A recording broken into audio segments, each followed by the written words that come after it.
There's a tendency in our culture, I think, to equate justice with punishment, and it's carried out by a legal system that is often adversarial. Victims of crime, the community at large, and even sometimes the offender do not participate in the process in a substantial or meaningful way.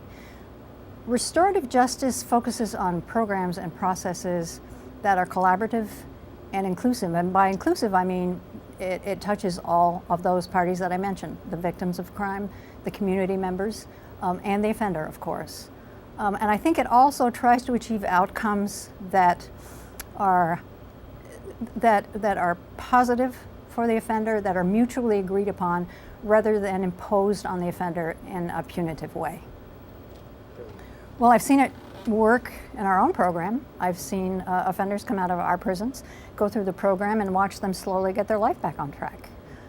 They've gotten out into the market, found work, been able to hold down jobs, and to move on to independent living and to find ways to give back to their community. I think there are results that are very beneficial for the community.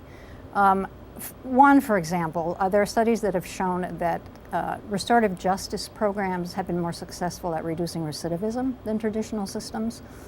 Another one is that we can reduce stress on victims. We have a parallel justice incentive at our Justice Center, where we reach out to victims, help them through the aftermath of what is a very terrible experience.